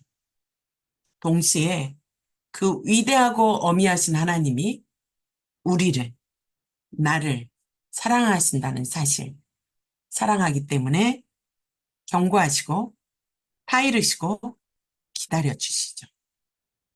그래서 독생자 예수 그리스도를 죽기까지 내어놓는 핏값의 사랑으로 우리의 죄를 사랑해 주시고 구원에 이르게 하신 그 하나님의 사랑을 경홀히 여기면 안 되죠. 그리고 그분이 우리와 함께 하심을 기뻐하고 즐거이 노래까지 부르신다는 것을 우리가 온몸으로 받아들일 때 우리 안에는 놀라운 회복, 저는 친밀함이 생긴다고 생각하는 게 아니라 믿습니다. 전 스바냐를 공의로우셔서 죄는 반드시 심판하시는 하나님, 그러나 우리가 남은 자로서 의인의 삶을 겸손한 두려움으로 살아가길 바라시는 아버지의 마음, 아버지의 두 손으로 마무리하고 싶습니다. 들어주셔서 감사합니다. 기도하겠습니다. 하나님, 스바냐를 처음에 읽을 때 너무 무섭고 사실 불편하기까지 했습니다. 하나님의 그 어미하심, 하나님의 멸절, 진멸이란 단어를 써가시면서 스바냐가 외쳤던 그 놀라운 하나님의 무시무시한 심판의 소리에 마음이 불편했는데 하나님, 결국은 하나님은 그 속에서 남은 자들을 찾으시고 남은 자들을 보호하시고 남은 자들을 회복시키시고 다시 돌아오게 하시고 그들 속에서 춤추시며 우리를 바라보신다고, 힘내라고, 내가 너에게 명성과 칭찬을 얻게 하리라고, 다시 예배자의 자리로 부르겠노라고 마무리해 주셔서 정말 감사합니다. 하나님, 저와 여기 계신 모든 분들이 그 남은 자이게 하여 주시옵소서. 행여 우리가 착각하지 않도록, 하나님 앞에서 경홀히 여기하지 않도록 우리가 남은 자로서 마땅히 지켜야 될 하나님을 향한 겸손한 두려움을 가지고 주님 오시는 그날까지 끝까지 믿음을 지키고 주님과 만나게 하여 주시옵소서. 계속해서 DBS에 하나님의 말씀이 임하게 하여 주시옵고 그 임하신 말씀 때문에 그 임하신 말씀이 우리를 끝까지 하나님 앞에 데리고 가는 학교 되게 하여 주시옵소서. 지금도 그렇게 하고 계시고 앞으로도 그렇게 하실 하나님을 기대하고 찬양하며 예수님의 이름으로 기도드립니다. 아멘.